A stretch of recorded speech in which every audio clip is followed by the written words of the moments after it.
ಇದ್ದರೆ ನಾರಾಯಣ ನಾಮವನ್ನು ಸ್ತುತಿಸುತ್ತಾ ಬರುವವರು ತುಂಬುರು ನಾರದ.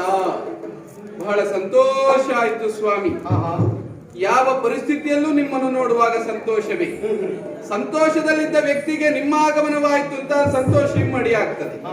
ಬೇಸರದಲ್ಲಿರುವ ವ್ಯಕ್ತಿಗೆ ನಿಮ್ಮ ಮುಖ ನೋಡಿದಂತಾದ್ರೆ ಇವತ್ತು ನನ್ನ ಜೀವವನ್ನು ಉಳಿಯುವ ಸಾಧ್ಯತೆ ಉಂಟು ಎನ್ನುವಂತ ಭಾವ ಮೂಡುತ್ತದೆ. ಹಾಗಾದ್ರೆ ಮೂರು ಲೋಕವನ್ನು ಸಂಚರಿಸಬಲ್ಲವರು, ವಿಶೇಷ ವಿಷಯಗಳ ಆಗರ ಅಂತ ನಿಮ್ಮನ್ನು ಕರೀತಾರೆ. ಯಾವ ಕ್ಷೇತ್ರದಲ್ಲಿ ನೀವಿಲ್ಲ, ಯಾವ ಸ್ಥಳದಲ್ಲಿ ನೀವಿಲ್ಲ, ಅಂಥ ಮೇಧಾವಿಗಳಾದ ನೀವು, ಲೋಕ ಸಂಚಾರಿಗಳಾದ ನೀವು ಇಲ್ಲಿಗೆ ಬರುವುದು ಹೊಸದಲ್ಲ ಎನ್ನುವುದು ಗೊತ್ತುಂಟು ನನಗೆ, ಅಲ್ವಾ? ಆದರೆ ಇವತ್ತು ನೀವು ಬಂದ ಪರಿ ಹೊಸತಾಗಿರುವುದು ಸುಳ್ಳಲ್ಲ. ಯಾಕೆ? ನೀವು ಏನು ಹೇಳದಿದ್ದರೂ ನಿಮ್ಮ ಮುಖದ ಭಾವದಿಂದ ನಾನು ಅರ್ಥೈಸಿಕೊಳ್ತಾ ಇದ್ದೇನೆ. ನನ್ನನ್ನು ನೋಡಿ ನನ್ನ ಆಶೀರ್ವಾದವನ್ನು ಪಡೆಯುವುದಕ್ಕೆ ಬರಬೇಕಾದ ನನ್ನ ಮೊಮ್ಮಗ ಸಂತಸದಿಂದ ಕುಣಿದು ಬರುವವ, ನನ್ನ ನಾಮೋಚ್ಚರಣೆಯಲ್ಲಿ ಸಂತಸವನ್ನೇ ಅನುಭವಿಸುವವ, ಮುಂದೆ ಹೊರಡುವ ಲವಲವಿಕೆಯಲ್ಲಿರುವವ ಈ ಪ್ರಾರಂಭದಲ್ಲೇ ಇಷ್ಟು ಬೇಸರದಿಂದ ಯಾಕೆ ಬಂದ ಅಂತ ಗೊತ್ತಾಗ್ಲಿಲ್ಲ ನನಗೆ. ಅದಲ್ಲ ಅಂತಾದ್ರೆ ಯಾವತ್ತೂ ಅಸನ್ಮುಖಿಯಾಗಿರಬೇಕಾದ ನೀನು ಇಂದು ಏನೋ ಒಂದು ಚಿಂತೆಯಲ್ಲಿದ್ದೀಯ, ಏನೋ ಒಂದು ಚಿಂತನೆಯಲ್ಲಿ ತೊಡಗಿದ್ದೀಯ. ಮುಖ ಎನ್ನುವುದು ಕಂದಿ ಹೋಗಿದೆ. ನನ್ನಲ್ಲಿ ಏನೋ ನಿವೇದಿಸಿಕೊಳ್ಳಬೇಕಾದ ತವಕ ಹೆಚ್ಚಿದೆ. ಹಾಗಾಗಿ ಕೇಳ್ತಾ ಇದ್ದೇನೆ, ಯಾವ ಸಂಕೋಚ ಇಲ್ಲದೆ, ಯಾವ ಬೇಸರ ಇಲ್ಲದೆ ನಿನಗೆ ಇರುವ ದುಃಖ ದುಮ್ಮಾನವನ್ನ ನನ್ನಲ್ಲಿ ಹೇಳಬಹುದು.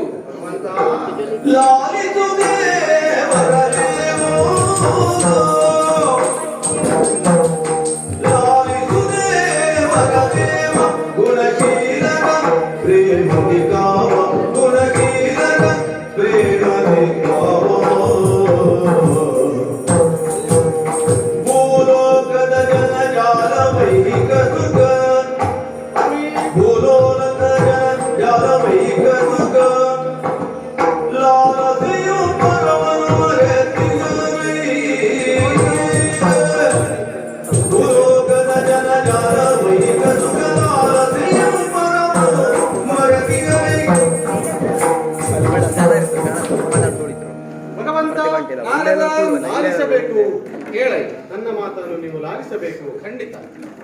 ದಿನನಿತ್ಯದ ಕರ್ತವ್ಯದ ಹಾಗೆ ಮೊದಲಿಗೆ ಬ್ರಹ್ಮನಲ್ಲಿಗೆ ಹೋಗಿ, ಹಾಗೆ ಶಿವನಲ್ಲಿಗೆ ಹೋಗಿ, ಕೊನೆಯದಾಗಿ ನಿಮ್ಮನ್ನು ಕಂಡು ನಿಮ್ಮ ಆಶೀರ್ವಾದವನ್ನು ಪಡೆಯುತ್ತಿರುವವನು ನೀನಾರ. ನಿಮ್ಮ ತಂದೆ ತಾಯಿಯ ದರ್ಶನ ಮೊದಲು, ಆಮೇಲೆ ಲೋಕದ ತಂದೆ ತಾಯಿಯಾದ ಶಿವ ಪಾರ್ವತಿಯ ದರ್ಶನ, ಕೊನೆಗೆ ತಾಯಿ ಸ್ವರೂಪನಾದ ನನ್ನನ್ನು ನೋಡುವ ಬಯಕೆ. ನಿಮ್ಮಲ್ಲಿಗೆ ಬಂದಲ್ಲಿಗೆ ನನ್ನ ಮನಸ್ಸಿಗೆ ಆಗುವ ಸಂತೋಷ ಅಷ್ಟಿಷ್ಟಲ್ಲ. ಹೌದಾ?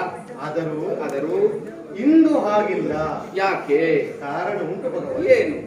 ನೀವೇ ಸೃಷ್ಟಿಸಿ ಆಲಿಸಿ ಲಯಗೊಳಿಸುತ್ತಿರುವಂತಹ ಭೂಲೋಕದಲ್ಲಿ ಈಗ ನೀವು ಅಂದುಕೊಂಡ ಹಾಗಿಲ್ಲ ಸ್ವಾಮಿ. ಹೌದಾ? ಬದಲಾಗಿದೆಯಲ್ಲ.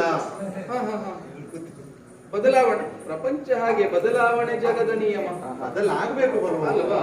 ಒಂದು ಹಂತದವರೆಗೆ ಬದಲಾವಣೆ ಇರಬೇಕು. ಆ ಹಂತವನ್ನು ಮೀರಿದರೆ ಆಗುವ ಪರಿಸ್ಥಿತಿಗಳು ವಿಷಮವಾಗಿರುತ್ತದೆ. ಆರೋಗ್ಯಕರವಾದ ಬದಲಾವಣೆ ಒಳ್ಳೆಯದಾಗಲೇಬೇಕು. ಪ್ರತಿಯೊಂದು ಜೀವಿಯಲ್ಲೂ ಬದಲಾವಣೆ ನಿಯಮ. ಆದರೆ ಬೇಕಾದದಕ್ಕಿಂತ ಹೆಚ್ಚಿನ ಬದಲಾವಣೆ ಅಂತ ಆದರೆ ಅಲ್ಲಿ ಒಂದು ವಿಷಮ ಪರಿಸ್ಥಿತಿ ಏರ್ಪಟ್ಟು, ಒಳ್ಳೆಯದಾಗಲಿ ಕೆಟ್ಟದ್ದೇ ಆಗಲಿ ಅತಿ ಆಯಿತು ಅಂತ ಆದ್ರೆ ಹಾಳೆ ಅದು. ಯಾಕಂದ್ರೆ ಅತಿ ಅನ್ನೋದೇ ಕೆಟ್ಟದ್ದಲ್ಲ. ಸಂತೋಷವೇ ಆಗಲಿ ದುಃಖವೇ ಆಗಲಿ, ಇನ್ನು ಯಾವುದೇ ವಿಷಯದಲ್ಲಿ ಅತಿ ಎನ್ನುವುದು ಯಾವುದಕ್ಕೂ ಒಳ್ಳೆಯದಲ್ವೇ ಅಲ್ಲ. ಹೌದು. ಹಾಗಾದ್ರೆ ಅಲ್ಲಿ ಸರಿ ಇಲ್ಲ, ಹೀಗಾಗ್ತಾ ಉಂಟು, ಮಿತಿ ಮೀರ್ತಾ ಉಂಟು ಅಂತೆಲ್ಲ ಹೇಳ್ತಾ ಇದ್ದೀಯ. ಆದ್ರೆ ಏನಾಗಿದೆ ಎನ್ನುವ ಸ್ಪಷ್ಟ ಮಾಹಿತಿ ಇಲ್ಲದೆ ಹೀಗೆ ಹೇಳೋ ತಪ್ಪಲ್ವಾ? ಏನಾಗಿದೆ? ಜನ ಜನ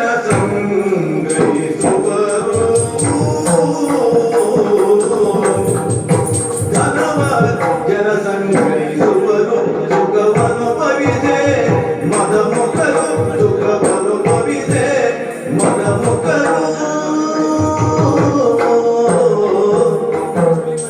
ಜನಹಿತ ಧರ್ಮಗಳಿಸದೆ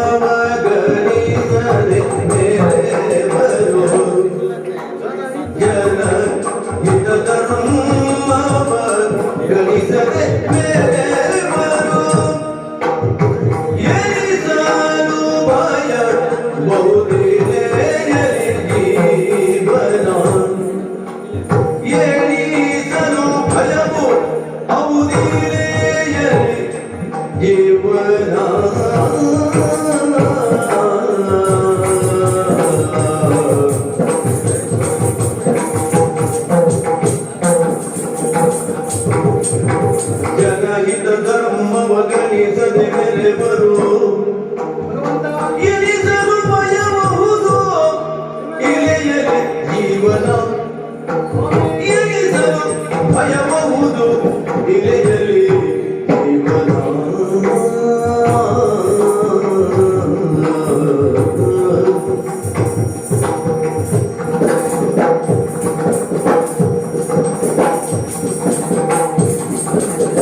ವೈಶ್ಯರೇ ಆದರೂ ಯಾರ್ಯಾರು ಯಾವ ಕಾರ್ಯ ಮಾಡಿದರೆ ಒಳ್ಳೆಯದು ಎನ್ನುವ ಕಾರಣಕ್ಕಾಗಿ ಸುವ್ಯವಸ್ಥಿತೆಯಿಂದ ಮನುಜ ಸಂಕುಲ ಸಾಗಲಿ, ಭುವಿಯಲ್ಲಿ ನಿಯಮ ಹೊಂದಿರಲಿ ಅಂತ ವರ್ಣಾಶ್ರಮ ಅನ್ನೋದನ್ನ ನೀವು ಜಾರಿಗೊಳಿಸಿದ್ದೀರಿ. ಹೌದು. ಹಾಗೆ ಹಾ. ಅದರ ಪ್ರಕಾರವಾಗಿ ಮೊದಲನೇದಾಗಿ ಬ್ರಾಹ್ಮಣರು, ವೈಶ್ಯರು, ಕ್ಷತ್ರಿಯರು, ವೈಶ್ಯ, ಶೂದ್ರ 4 ಭಾಗಗಳನ್ನಾಗಿ ಮಾಡಿದರು. ಹೌದು. ಅದರಲ್ಲೂ ಹಾ. ಶ್ರೇಣಿಯಲ್ಲಿ ಮೊದಲ ಹಂತದಲ್ಲಿದ್ದವರು ಬ್ರಾಹ್ಮಣೋತ್ತಮರು. ಭುವಿಯ ಭಗವಂತ ಎಂಬ ಮರುನಾಮವು ಅವರಿಗೊಂದಿದೆ. ಉಂಟು. ಭಗವಂತನ ಸಾನ್ನಿಧ್ಯಕ್ಕೆ ಒಯ್ಯುವವರು, ಹೌದು. ಭಗವಂತನ ದರ್ಶನವನ್ನು ಮಾಡಿಸುವವರು. ಹೌದು. ಆದ್ರೆ ಅವ್ರು ಹಾಗಿಲ್ಲ. ಭಗವಂತ ಈಗ ಹಾಗಿಲ್ವಾ? ಅವರೇ ಭಗವಂತನಾಗ್ಬಿಟ್ಟಿದ್ದಾರೆ. ಭಗವಂತನ ರೂಪದಿಂದ ಉಳಿದವರು ತಿಳಿದ್ರೆ ತೊಂದರೆ ಇಲ್ಲ. ಅವರೇ ಆದ್ರೆ ಬ್ರಾಹ್ಮಣರ ಹಾಗೆ ಹೇಳು ನಾನೇ ದೇವರು ತಮ್ಮ ಹೇಳ್ಕೊಳ್ಳಿಕ್ಕಿಲ್ಲ. ಆದ್ರೆ ಮಾಡುವ ಕಾರ್ಯಗಳನ್ನು ಹಾಗೆ ಮಾಡ್ತಾ ಇದೆ. ಹೌದಾ? ಯಜ್ಞ ಯಾಗಾದಿಗಳನ್ನ ಮಾಡಿ ಹವಿಸ್ಸನ್ನ ಭಗವಂತ ದೇವರುಗಳಿಗೆ ಅರ್ಪಿಸಿ ಅವರ ಮುಖೇನ ಭೂಮಿಗೆ ಮಳೆ ಬೆಳೆಗಳನ್ನ ಕರುಣಿಸಿ ಪಶು ಪಕ್ಷಿ ಪ್ರಾಣಿಗಳೆಲ್ಲ ಸಂತೋಷದಿಂದ ಬಾಳುವ ಹಾಗೆ ಮಾಡಬೇಕಾದವರು ಬ್ರಾಹ್ಮಣರ ಕರ್ತವ್ಯ. ಆದರೆ ಲೋಕಹಿತವೇ ಅವರ ಧರ್ಮವಾಗಿರಬೇಕು. ಆದರೆ ಅವರು ಮಾಡುವುದು ಈಗ ಹಾಗಿಲ್ಲ. ಮತ್ತೆ ಒಂದು ದಿನಕ್ಕೆ 3-4 ಯಜ್ಞ ಯಾಗಾದಿಗಳನ್ನ ಮಾಡುವುದು, ಅರ್ಧಂಬರ್ಧ ಮಂತ್ರಗಳನ್ನ ಸ್ಫಟಿಸುವುದು, ತಿಳಿದ ತೋಚಿದ ಹಾಗೆ ಹೇಳು ಮಾಡುವುದು, ಅಧಿಕ ಧನವನ್ನು ಸಂಗ್ರಹಿಸುವುದು. ಬಡವನಾದವನಿಗೆ ದೇವರ ಸಾನ್ನಿಧ್ಯವಿಲ್ಲ, ಹಣವಂತನಿಗೆ ಮಾತ್ರ ಅನ್ನುವ ಪರಿಸ್ಥಿತಿ ನಿರ್ಮಾಣವಾಗಿದೆ. ಹಾಗಂತ ಎಲ್ಲರೂ ಅಲ್ಲ ಭಗವಂತ. ಆದರೆ ಸುಳ್ಳಿನ ಭರದಲ್ಲಿ ಸತ್ಯವು ಹಿಂಜರಿಯುತ್ತದೆ. ಹೌದಪ್ಪ. ಕೆಲವರು ಮಾಡಿದ ತಪ್ಪಿಗೆ ಸಮಾಜವೇ ಲೋಪವನ್ನು ಅನುಭವಿಸಬೇಕಾಗ್ತದೆ ಕೆಲವೊಂದು. ಅವರು ಹಾಗಾದರೆ ಇನ್ನು 2ನೇ ಶ್ರೇಣಿಯಲ್ಲಿರುವಂತಹ ಕ್ಷತ್ರಿಯರು ಅವರ ಕರ್ತವ್ಯವೇನು? ಆರ್ತರ ರಕ್ಷಣೆ, ದೇಶದ ರಕ್ಷಣೆ, ಸ್ತ್ರೀಯರ ರಕ್ಷಣೆ ಅಲ್ವಾ? ಹೌದು. ಆದ್ರೆ ಅವರು ಹಾಗಿಲ್ಲ. ಈಗ ತಾವೇ ಹೆಚ್ಚು, ನಮ್ಮನ್ನು ಕೇಳುವವರು ಯಾರು ಅನ್ನುವ ಹದದಲ್ಲಿ ಕೈಯಲ್ಲಿ ಬಲ ಉಂಟು, ನಾವು ಕ್ಷತ್ರಿಯರಿದ್ದೇವೆ, ನಾವು ಯಾರನ್ನು ಎದುರಿಸುತ್ತೇವೆ, ಏನು ಬೇಕಾದ್ರೂ ಮಾಡಬಹುದು. ಬಲದ ಕುರಿತಾಗಿ ಅಹಂಕಾರ ಆ ಅಹಂಕಾರ ಅವರಲ್ಲೇ ಇದ್ದರೆ ಚೆನ್ನಾಗಿತ್ತು. ಹೌದು. ಅದನ್ನ ಕೆಳ ಹಂತದವರ ಮೇಲೆ ಪ್ರಯೋಗಿಸುತ್ತಿದ್ದಾರೆ. ಎಲ್ಲವರು ನಾವು ಹೇಳಿದಂತೆ ನಡೆಯಬೇಕು, ಹೆದರಿಸಿಕೊಂಡು ಜೀವನ ಮಾಡು. ಬಲಸ್ಯ ಪೃಥ್ವಿ. ಹೌದು. ಯುದ್ಧಗಳನ್ನ ಬೇಕಾದಂತಲೇ ಹೋಗಿ ಮಾಡುವುದು, ಬಡ ಜನರನ್ನು ಹಿಂಸಿಸುವುದು, ಅಧಿಕ ಮೊತ್ತದ ತೆರಿಗೆಗಳನ್ನು ಸಂಗ್ರಹಿಸುವುದು, ಹಾಗೆ ಮದೋನ್ಮುಖರಾಗಿ ಮೆರೆಯುತ್ತಿದ್ದಾರೆ. ಸರಿ. ಇನ್ನು 3ನೇ ಹಂತದ್ದು ವೈಶ್ಯರು. ವ್ಯಾಪಾರ ವಹಿವಾಟುಗಳನ್ನು ಮಾಡಿ ಜನರಿಗೆ ಬೇಕಾದ ಆಹಾರ ಸಾಮಗ್ರಿಗಳನ್ನ ದಾಸ್ತಾನುಗಳನ್ನು ಮಾಡಿಕೊಂಡು ಒಂದೇ ಜಾಗದಲ್ಲಿ ಮಾಡಬೇಕಾದಂತ ಕರ್ತವ್ಯ ಅವರು. ಪ್ರಾಮಾಣಿಕವಾದ ವ್ಯವಹಾರ ಅವರಲ್ಲಿ ಇರಬೇಕು. ಬರುವ ಲಾಭಾಂಶದಲ್ಲಿ 16ನೇ ಒಂದು ಭಾಗದಲ್ಲಿ ಒಂದು ಭಾಗವನ್ನು ಇವರು ಇಟ್ಕೊಂಡು 15ನ್ನು ರಾಜ್ಯ ಕೊಟ್ಟು ಜನರಿಗೆ ಉಪಯೋಗ ಆಗುವಂತೆ ಇರಬೇಕಾದ್ರೆ ಹಾಗಿಲ್ಲ ಭಗವಂತ. ಮತ್ತೆ ಅದಲು ಬದಲಾಗಿದೆ.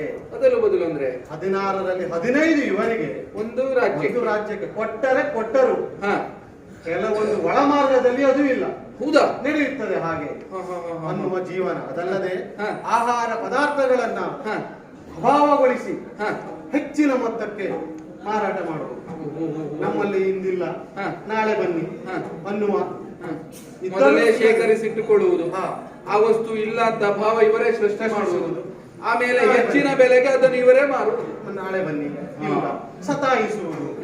ಇನ್ನು 4ನೇ ಶ್ರೇಣಿಯಲ್ಲಿರುವಂತಹ ಶೂದ್ರರು ಮಾಡಬೇಕಾದ ಕರ್ತವ್ಯವೇನು? ಕೃಷಿ ಚಟುವಟಿಕೆಗಳನ್ನ ಮಾಡುವುದು. ಹೌದು. ಶ್ರೀಮಂತರ ಮನೆಯ ಕೆಲಸಗಳನ್ನು ಮಾಡಿ ಸಮಾಜದಲ್ಲಿ ಒಂದು ಸ್ಥಾನಮಾನಗಳಲ್ಲಿ ಒದಗಿಸ್ತಾ ಕೊಡಬೇಕಾದ. ಶ್ರೀಮಂತರ ಮನೆಯ ಕೆಲಸ ಎನ್ನುವುದಕ್ಕಿಂತ ಇವರು ಮಾಡುವ ಕಾರ್ಯದಿಂದ ಈ ಮೇಲಿನ 3 ವರ್ಗದವರಿಗೆ ಅನುಕೂಲ ಆಗಬೇಕು. ಅನುಕೂಲವಾಗಿ ಇರುವುದು ಅಂತಲ್ಲ, ಇವರು ಮಾಡುವ ಕೃಷಿಯೇತರ ಚಟುವಟಿಕೆಗಳಿಂದ ಆಹಾರ ಇಲ್ಲದೆ ದೇಶ ನಡೆಯುವುದಕ್ಕಾಗ್ತದ? ಸೈನಿಕನಿಗೆ ಉಣ್ಣುವುದಕ್ಕಿಲ್ಲದಿದ್ರೆ ಬಲ ಬರ್ತದ? ರಾಜ್ಯ ಆಳುವನಿಗೆ ಹೊಟ್ಟೆ ಇಲ್ಲದಿದ್ರೆ ಆಳುವುದಕ್ಕಾಗ್ತದ? ಹಾಗಾಗಿ ಈ ಎಲ್ಲಾ ವರ್ಗದವರಿಗೆ ಆಹಾರವನ್ನು ಒದಗಿಸುವುದು ಹೇಗೆ? ಕೃಷಿ ಮಾಡಬೇಕು, ಕೆಲಸ ಮಾಡುವವರೇ ಇಲ್ಲದೆ ಇದ್ರೆ.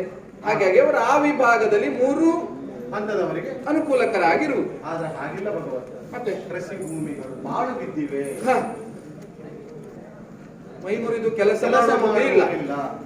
ಅದಲ್ಲದೆ ಮತ್ತೊಂದು ಅಹಂಕಾರ ತುಂಬಿದೆ. ಏನು? ನಾನೇಕೆ ಬ್ರಾಹ್ಮಣರ ಮಂತ್ರ ಪಠಿಸಬಾರದು? ನಾನೇ ಏಕೆ ಗದ್ದೆ ಉಳಬೇಕು? ನಾ ಮಂತ್ರ ಹೇಳಿದ್ರೆ ಏನಾಗ್ತದೆ? ನಾನೇಕೆ ಯುದ್ಧ ಕಲೆಗಳನ್ನು ಕಲಿಯಬಾರದು?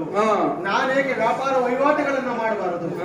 ಆದ್ದರಿಂದ ವ್ಯವಸ್ಥೆಯಲ್ಲಿ ಅದಲು ಬದಲಾವಣೆಗಳಾಗೋಗಿದೆ. ಅವಸ್ಥೆ ಆಗಿದೆ ಅಂತ ಆಯ್ತು. ವ್ಯವಸ್ಥೆ ಹೋಗಿ ದುರ್ವ್ಯವಸ್ಥೆಗೆ ಒಂದು ತಲುಪಿದೆ. ಹಾ. ಹಾಗಾಗಿ ಭೂಲೋಕ ನೀವು ಅಂದುಕೊಂಡಾಗಿಲ್ಲ, ಕೆಟ್ಟು ಹೋಗಿದೆ. ಆದ್ದರಿಂದ ಪಾಲನಕರ್ತನಾದಂತಹ ನೀನು ಅನುಗ್ರಹಿಸಬೇಕು, ಕಾಪಾಡಬೇಕು, ಶಿಷ್ಟರನ್ನ ಕಾಪಾಡಬೇಕು. ಈ ವಿಷಯವನ್ನು ಕೇಳಿ ಏನಂತ ಹೇಳುವುದು? ಎನಗೆ ಬೆರುಮೂರಿ ಜ್ಞಾನಗಳಿತು.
ಮಾತಾಡಬೇಕೋ ಆಡಬಾರದೋ ಒಂದೂ ಗೊತ್ತಾಗ್ತಾ ಇಲ್ಲ.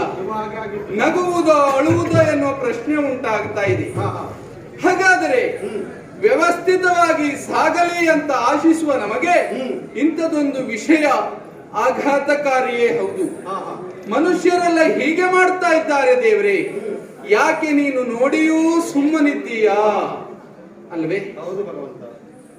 ಏನನೆಂಬೆನು ಮೌನಿ, ಜ್ಞಾನವನ್ನು ಗಳಿಸಲಿವರು ಎನ್ನುವ ಕಾರಣಕ್ಕಾಗಿ ವೇದಗಳನ್ನು ನಾನಿವರಿಗೆ ಕೊಟ್ಟೆ. ವೇದ ಎನ್ನುವುದೇ ಜ್ಞಾನ, ಜ್ಞಾನವನ್ನು ನಾನು ಅವರಿಗೆ ಕೊಟ್ಟೆ.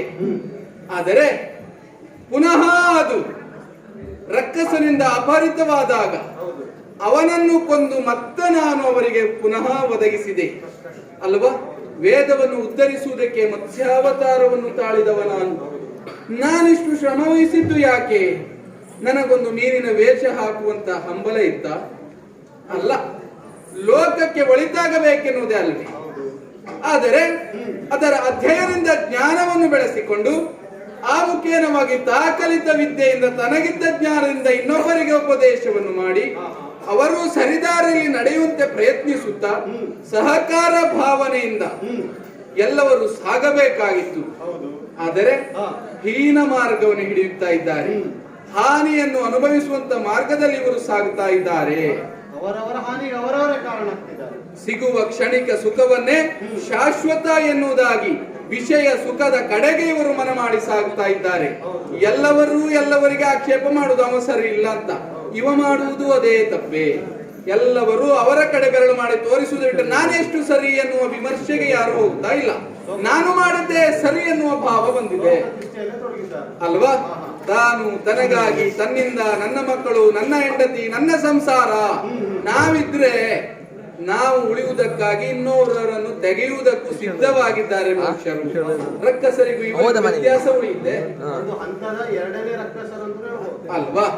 ಹಾಗಾದ್ರೆ ಮಾರ್ಗದರ್ಶನ ಇದ್ದು ಸನ್ಮಾರ್ಗದಲ್ಲಿ ಇವರು ನಡೆಯುತ್ತಾ ಇಲ್ಲ ಅಂತಾದ್ರೆ ಇದು ಭೀಕರವೇ ಹೌದು. ಯಾಕೆ? ಇದನ್ನು ನೋಡಿಯೂ ಪಾಲನಕರ್ತನಾದ ನೀನು ಮತ್ತೊವರನ್ನು ಪಾಲಿಸುತ್ತಾ ಇದ್ದರೆ ಸರಿಯಲ್ಲ, ಕಡಿವಾಣ ಹಾಕಬೇಕು ಎನ್ನುವುದು ನಿನ್ನ ಸೂಚನೆ ಅಲ್ವ ನಾರದ?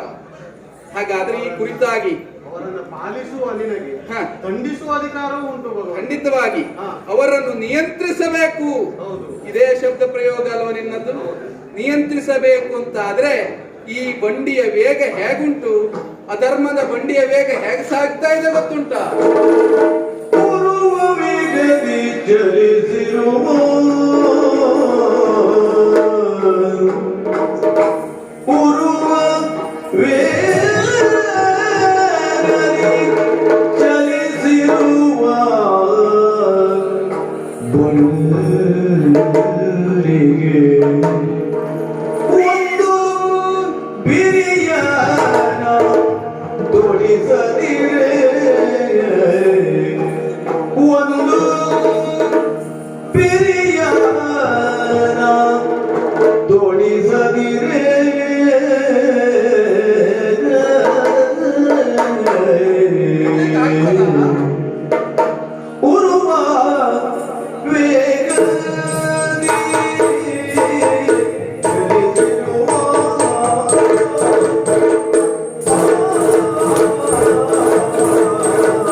ಬಿರಿಯನ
ಯಾಕೆ?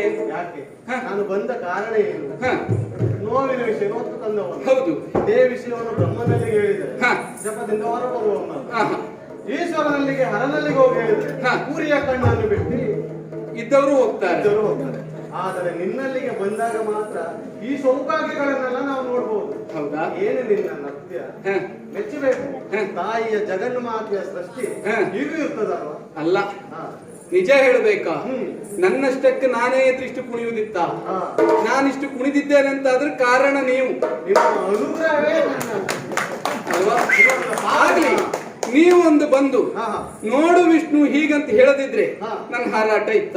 ಅಲ್ಲ, ನಿಮ್ಮಲ್ಲಿ ನೋಡ್ಬೇಕು ಅಂತಾನೆ ನಾನು ಇಲ್ಲಿ ಬಂದಿದ್ದು. ಯಾಕಂದ್ರೆ ಈ ಸಮಸ್ಯೆಗೆ ಪರಿಹಾರ ಸಿಗಬೇಕು ಅಂತಾದ್ರೆ ನಿಮ್ಮಲ್ಲಿಗೆ ಬರ್ಬೇಕು. ಖಂಡಿತವಾಗಿ ನಿನಗೆ ಆಶ್ಚರ್ಯ ಆಗಿರ್ಬೇಕು. ನಾನು ನೋವಿನ ವಿಷಯವನ್ನು ಹೇಳ್ತಾ ಇದ್ದೇನೆ, ಇವ ಶೃಂಗಾರದಲ್ಲಿ ಕುಣಿತಾ ಇದ್ದಾನಲ್ಲ. ಆದ್ರೂ ಒಂದು ಮನಸ್ಸಿನ ಭಾವನೆಯಲ್ಲಿ ಉಂಟು. ಹ, ನಿನ್ನ ಶೃಂಗಾರದ ಕುಣಿತದಲ್ಲೇ ಹ. ಅದಕ್ಕೊಂದು ಪರಿಹಾರ ಸಿಗ್ತದೆ. ಖಂಡಿತವಾಗಿ ಹೌದು. ಯಾಕಂದ್ರೆ ಯಾಕೆ? ಎಲ್ಲವರೂ ನೋವು ಮಾಡಿಕೊಳ್ತಾರೆ, ನಾನು ಮಾಡಿಕೊಳ್ಳುವವನ. ಆಗುವುದಿಲ್ಲ. ಸಚ್ಚಿದಾನಂದ ಅಂತ ತಂದೆಯ ಕರೆದು, ಸ್ಥಾನದಲ್ಲಿ ನಿಂತವನು. ಸದಾನಂದ ಅಂತ ಕರೆದು, ನಿತ್ಯಾನಂದ ಅಂತ ಕರೆದು, ಹ್ಮ್. ಅಶೋಕ ಅಂತ ನನ್ನನ್ನು ಕರೆದು. ಶೋಕವೇ ನನಗಿಲ್ಲ. ಎಲ್ಲ ಹೆಸರುಗಳಿಗೆಲ್ಲ ಒಂದು ನ್ಯಾಯ ಒದಗಿಸ್ಬೇಕಲ್ಲ. ಆಗಬೇಕು ಅಂತ ಆದ್ರೆ ಹೊರೆವನು ಕಿಂಕರರನ್ನು ಅನ್ನುವ ಬಿರುದು ಉಂಟು. ಹೌದು. ಹಾಗಾದ್ರೆ ಸಜ್ಜನರನ್ನು ಉಳಿಸಬೇಕು ಅಂತ ಆದ್ರೆ ಅಧರ್ಮದಕ್ಕೆ ಕಡಿವಾಣ ಹಾಕಬೇಕು.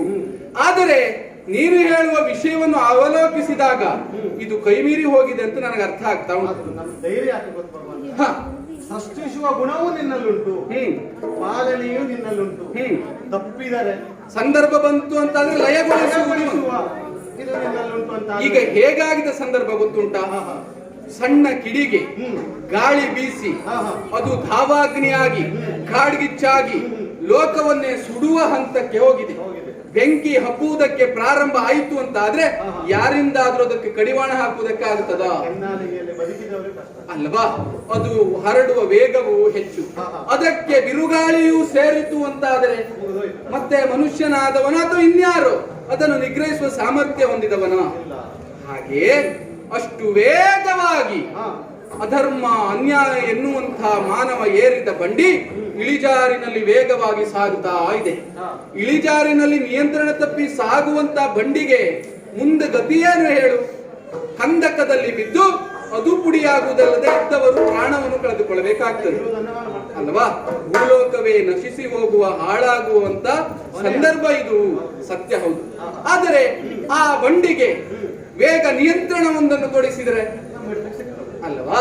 ಹಾಗಾಗಿ ಈ ಮನುಷ್ಯರು ಸ್ವೇಚ್ಛೆಯಿಂದ ತಾವು ಮಾಡಿದ್ದೇ ದಾರಿ, ತಾವು ಮಾಡಿದ್ದೇ ಸತ್ಯ ಅನ್ನೋದಾಗಿ ಸಾಗ್ತಾ ಇದ್ದಾರಲ್ಲ, ಅವರಿಗೆ ಒಂದು ಕಡಿವಾಣ ಹಾಕಬೇಕು. ಯಾಕೆ ಇಷ್ಟೆಲ್ಲ ಆಗ್ತದೆ ಗೊತ್ತುಂಟಾ? ಮಕ್ಕಳು ತಪ್ಪು ಮಾಡುವುದಿಲ್ಲ ಯಾವಾಗ ಅಪ್ಪನ ಹೆದರಿಕೆ ಇದ್ದಾಗ ಅಲ್ವಾ? ಅಮ್ಮ ಎಷ್ಟೇ ಹೆದರಿಸಿದ್ರು ಆಮೇಲೆ ಮುದ್ದು ಮಾಡುವಳು ಅಮ್ಮನೇ. ಅಮ್ಮನ ಹೆದರಿಕೆ ಬಹಳ ಕಡಿಮೆ ಆಗ್ತದೆ. ಈಗ ನಾನು ತಾಯಿ ಸ್ವರೂಪ ಅಲ್ವಾ? ನಾನು ಹೋಗಿ ಪೆಟ್ಟು ಕೊಟ್ಟರೆ ಅವ್ರು ಕೇಳಲಿಕ್ಕುಂಟಾ? ನಾನು ಕೊಟ್ಟು ಎಷ್ಟು ಗಟ್ಟಿ ಕೊಡಬಹುದು? ಕೈ ಎತ್ತುವುದು ಮೇಲಾದ್ರೂ ಬೀಳುವುದು ಕಡಿಮೆ ಆಗಿ ಹೋಗ್ತದೆ ತಾಯಿಯ ಹಾಗೆ. ಹಾಗಾಗಿ ಇಲ್ಲಿ ಭಯ ಸೃಷ್ಟಿಯಾಗಬೇಕು, ಭಕ್ತಿಯ ಜೊತೆಗೆ ಭಯ ಸೇರಬೇಕು. ಭಯ ಭಕ್ತಿ ಎನ್ನುವುದು ಇದಕ್ಕಾಗಿ. ಒಂದು ಕೆಲಸ ಮಾಡ್ಲ, ಹೀಗೆ ಹೋಗಿ ಎಲ್ಲರ ಹತ್ರ ಹೇಳ್ತಾ ತಿರುಗಿಬಿಡ್ಲ, ನಾನೇ ನಿಮ್ಮ ಕುಣಿತಕ್ಕೆ ಮನಸೋತು ಬಂದು ಕಾಲವನ್ನೇ ಮರೆಯುವ ಹಂತದಲ್ಲಿದ್ದೇನೆ. ಈಗೇನಾದ್ರೂ ಈ ಲಾಲಿತ್ಯದಲ್ಲಿ ನೀವು ಹೋದ್ರೆ ನಿಮ್ಮನ್ನು ಅವರು ಸ್ಥಳನೆ ಮಾಡ್ತಾರೆ. ಹೌದಾ? ಯಾಕಂದ್ರೆ ಭೂಮಿಯಲ್ಲೇ ಭಗವಂತನಿದ್ದಾರೆ. ಭೂಮಿ ಅಂದ್ರೆ ಬ್ರಾಹ್ಮಣರು. ಹಾಗೆ. ಹಾಗಾದ್ರೆ ನೀವಾದ್ರೂ ಹೋಗಿ ಹೇಳಬಹುದಿತ್ತಲ್ಲ. ನಿಮ್ಮಲ್ಲಿಗೆ ಬಂದದಕ್ಕೆ ನಾನು ಬದುಕಿದ್ದೇನೆ.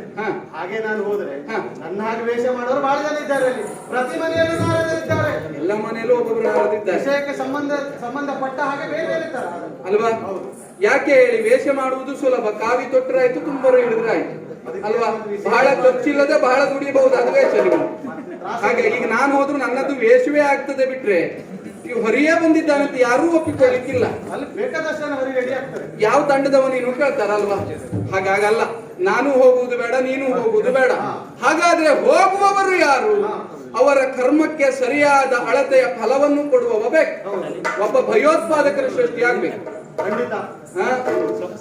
ಆ ಲೋಕದಲ್ಲಿರೋ ಭಯೋತ್ಪಾದಕರಲ್ಲ, ಆ ಭಯೋತ್ಪಾದಕರನ್ನು ಎದುರಿಸುವಂತವ ಒಬ್ಬ ಬೇಕು ಅಲ್ವಾ? ಹಾಗಾಗಿ ಇದು ಸೂರ್ಯನನ್ನು ನೇರ ದೃಷ್ಟಿಯಿಂದ ನೋಡಿದ್ದೇನೆ, ಮನದಲ್ಲಿ ಸಂಕಲ್ಪಿಸಿದ್ದೇನೆ, ಲೋಕ ಇನ್ನು ಅವನ ನಿಯಂತ್ರಣದಲ್ಲಿರಲಿ, ಅವನ ಹೆದರಿಕೆ ಇರಲಿ ಎನ್ನುವುದಾಗಿ ಯೋಚಿಸುತ್ತಾ ಇದ್ದೇನೆ. ಮನದಿ ಸಂಕಲ್ಪಿಸಿ ಆಗಿದೆ ಈ ವಿಷ್ಣುವಿನ ಲೀಲೆಯನ್ನ ನಿನ್ನ ಸಹಿತವಾಗಿ ಇನ್ನು ಮುಂದೆ ಲೋಕವೇ ನೋಡುವಂತಾಗಲಿ.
ಪ್ರಪಂಚದಲ್ಲಿ ಗ್ಲಾನಿ ಉಂಟಾದಾಗ ಶ್ರೀಹರಿಯ ಮನಸಂಕಲ್ಪದಂತೆ ಆವಿರ್ಭಾವಕ್ಕೆ ಬಂದವನು ನಾನು.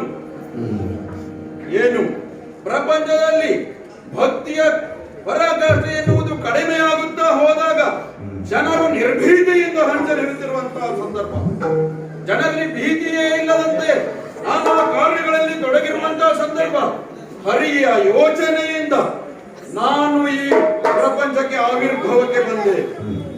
ಪ್ರಪಂಚದಲ್ಲಿ ನವಗ್ರಹಗಳಲ್ಲಿ ಒಬ್ಬನಾಗಿ ದಿನದಿಂದ ದಿನಕ್ಕೆ ಪ್ರಚಾರಮಾನಕ್ಕೆ ಬರುತ್ತಿರುವಂತಹ ಈಶ್ವರಿ ನನ್ನ ಪ್ರಭಾವ ಹೇಗಿದೆ?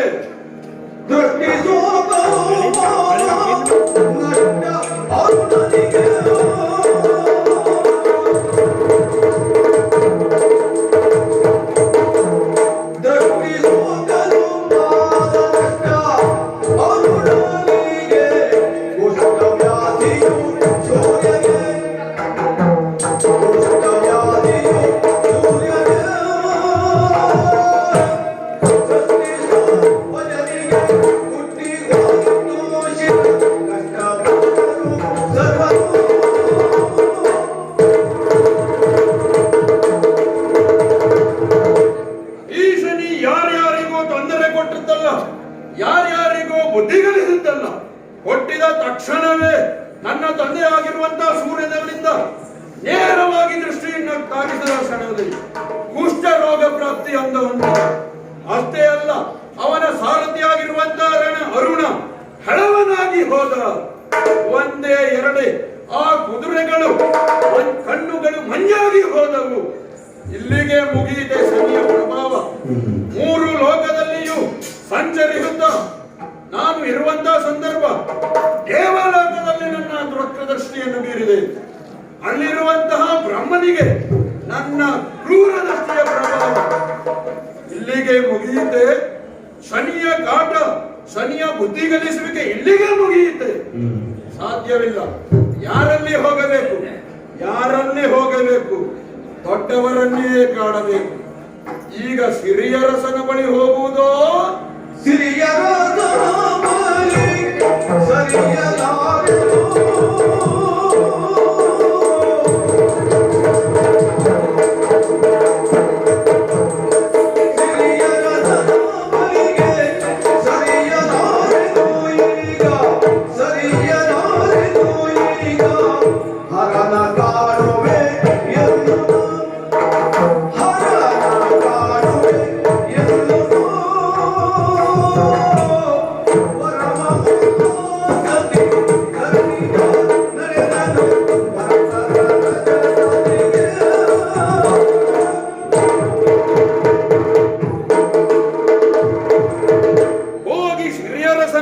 ಕಾಡೋಣವೇ? ಸಾಧ್ಯವಿಲ್ಲ. ಯಾಕೆ? ಯೋಗ ನಿದ್ರೆಯೂ ಕಾರಣ, ಜೊತೆಯಲ್ಲಿ ನನ್ನನ್ನು ಸೃಷ್ಟಿಸಿದ್ದಕ್ಕೆ ಮೂಲ ಕಾರಣ ಹರಿಯೇ ಆಗಿದ್ದಾನೆ. ಹಾಗಾಗಿ ಹರಿಯನ್ನು ಕಾಡುವುದು ಅಷ್ಟು ಸಮಂಜಸವಲ್ಲ. ಹಾಗಾಗಿ ಯಾರನ್ನು ಕಾಡಬೇಕು? ಬುದ್ಧಿ ಕಲಿಸಬೇಕು. ಪ್ರಪಂಚದಲ್ಲಿರುವ ಎಲ್ಲರೂ ಅದನ್ನು ಪರಿಗಣಿಸಬೇಕು, ಜೊತೆಯಲ್ಲಿ ಪಾಲಿಸಬೇಕು. ಹಾಗಾದರೆ ಯಾರನ್ನು ಕಾಡೋಣ? ಹಾ, ಇದೇ ಸರಿಯಾದಂತಹ ವ್ಯಕ್ತಿ, ಇವರೇ ಸರಿಯಾದಂತಹ ವ್ಯಕ್ತಿ. ಮೂರು ಪ್ರಮುಖವಾದಂತಹ ಮೂರು ವ್ಯಕ್ತಿಗಳಲ್ಲಿ ಬ್ರಹ್ಮ ವಿಷ್ಣು ಕಡೆಯ ದಿಕ್ಕಿನ ಒಡೆಯನಾಗಿರುವಂತ ಆ ಪರಶಿವನನ್ನ ಕಾಡುವುದೇ ಸೂಕ್ತ. ಹಾಗಾಗಿ ಆ ರಜತಗಿರಿಯತ್ತ